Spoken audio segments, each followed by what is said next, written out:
আমার ভাইয়েরা, আল্লাহর হাবিব এক যুদ্ধের জন্য সাহাবায়ে কেরামের কাছে আপিল করলেন, হ্যাঁ সাহাবীরা, তোমাদের যার কাছে যা আছে যতটুকু পারো তোমরা অমুক যুদ্ধের জন্য দান খয়রাত করো। সাহাবায়ে কেরাম দেওয়া শুরু করলেন। হযরতে ওসমান মনে মনে বলে, আল্লাহ তাআলা সারাটা জীবন হযরত আবু বকরকে দান কইরা বাগাবার জন্য চেষ্টা করেছি, পারলাম না। দান করতে করতে আবু বকর আজকে গরিব হয়ে গেছে, টাকা পয়সা তার কাছে বেশি নাই। আজকে আমি এমন দান করব হযরত আবু বকরকে আজকে বাগায়া ফেলাইব। সুবহানাল্লাহ বলেন। হযরতে ওসমান রাদিয়াল্লাহু তাআলা বিশাল উটের বাহর, একটার পিছনে আরেকটা, একটার পিছনে আরেকটা লাইন ধরে যাচ্ছে। শত শত হাজার হাজার উট আসছে। যতক্ষণ দেখা যায় হযরত ওসমানের উট সারিবদ্ধভাবে আসছে, আর ওসমান খুশি, আজ আবু বকরকে ভাগাতে পারবো। দিনের মধ্যে কেমন প্রতিযোগিতা চিন্তা করেন। আবার ভাইরা, হযরত আবু বকর বাড়িতে গেলেন, স্ত্রীকে বললেন, আল্লাহর হাবিব অমুক যুদ্ধের জন্য কিছু দান চেয়েছেন, কি আছে দিয়া দাও। আবু বকরের স্ত্রী ডাক দিয়া বলেন, হে স্বামী যান, আমাদের ঘরের মধ্যে তো কিছুই নাই, আসবাবপত্রগুলি শুধু আছে, অতএব আপনি অপেক্ষা করেন। দানের কাছার মধ্যে আসবাবপত্র উঠানো শুরু করলো। সকল ডেকসি ডেকসি যা আছে প্রয়োজনীয় আসবাবপত্র সব কিছু অনুদানের কাছার মধ্যে ঢুকাইয়া দিলেন। হযরতে আবু বকরের স্ত্রী বললেন, হ্যাঁ স্বামী যান, এখনো পর্যন্ত দুইটা জিনিস আমাদের কাছে আছে। আপনার পরনে একটা জামা, আমার পরনে একটা জামা এখনো আছে। আমি খেজুর পাতা দিয়া দুইটা জামা বানাইছি, একটা আপনি পরিধান করেন, আরেকটা আমি পরিধান করি। দুই জনে দুইটা জামা পরি, আর আমাদের জামাটা অনুদানের কাছার মধ্যে ঢুকাইয়া দেই। অনুদানের কাছার মধ্যে ঢুকাইয়া দেওয়া হলো।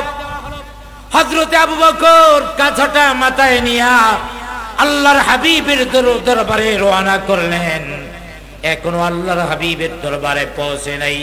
এর আগে জিবরাইল আলাইহিস সালাম আমাদের নবীর কাছে হাজির হয়ে গেলেন, কিন্তু জিবরাইলের পরনে খেজুর পাতার পোশাক। চিল্লায়া বলেন সুবহানাল্লাহ। আল্লাহর হাবিব জিজ্ঞাসা করলেন, হ্যাঁ জিবরাইল, এই পোশাকে কখনো দেখি নাই, খেজুর পাতার পোশাক পরিধান করেছ কেন? জিবরাইল জবাব দিলেন, প্রশ্নের জবাবটা গুরুত্বটা আরো বাড়াবার জন্য বলেন, হে নবীজি, শুধু আমি না, আসমানের উপরে যত ফেরেশতা আছে সবাই আজকে খেজুর পাতার পোশাক পরিধান করেছেন। জোরে বলি সুবহানাল্লাহ। উত্তর দেয় নাই, প্রশ্নের গুরুত্বটা বাড়াইছে। আল্লাহর হাবিব বলেন, জিবরাইল, কিন্তু কেন আজ তুমি খেজুর পাতার পোশাক পরিধান করেছ? আসমানের উপরে সকল ফেরেশতারা খেজুর পাতার পোশাক পরিধান করেছে, এটা কেন? এবার জিবরাইল বললেন, ওগো নবীজি, আপনার সাহাবী হযরত আবু বকর আল্লাহর প্রেমে, নবীর প্রেমে এমন ভাবে সাঁতার দিয়েছে, ঘরের মধ্যে আসবাবপত্র যা ছিল তা সব ঢুকাইছে।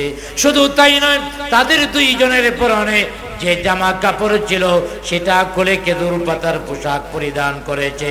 জামা কাপড়গুলি অনুদানের কাছার মধ্যে দিয়া পাঠাইয়া দিছে। আবার ভাইরা, হযরতে জিবরাইল বলেন, এই জন্যই হযরত আবু বকর আর স্ত্রীর কাজটা আল্লাহর কাছে এমন ভালো লেগেছে, এমন ভালো লেগেছে, যার কারণে হযরতে আবু বকর তার স্ত্রীর সম্মানে আল্লাহ পাক জিবরাইল আলাইহিস সালাম সহ সকল ফেরেশতাদেরকে খেজুর পাতার পোশাক পরিধান করার জন্য অর্ডার দিয়েছেন। জোরে বলি সুবহানাল্লাহ। সাহাবায়ে কেরাম কেমন প্রতিযোগিতা করতেন। আমরা দ্বীনি কাজে প্রতিযোগিতা করতে পারি না। আজকে আমি আপনাদের কাছ থেকে একটা পরীক্ষা নিতে চাই, দ্বীনি কাজেও আমাদের প্রতিযোগিতা করতে হবে। প্রতিযোগিতা করতে রাজি আছেন? আরো জোরে বলেন। এর আগে একটু তাকবীর দিতে হবে, কারণ এখন শয়তান এসে কানে কানে বলবে এতক্ষণ হুজুরে ওয়াজটা তো ভালোই করছিল, এখন তো করে নিয়ে কোন জায়গা থেকে কোন দিকে যাইবো টেরও পাবে না। জান্ডা বাঁচাইতে পারলে তাড়াতাড়ি পলা, এখান থেকে চইলা যা, অন্যথায় হুজুরে পকেট টকেট খালি করে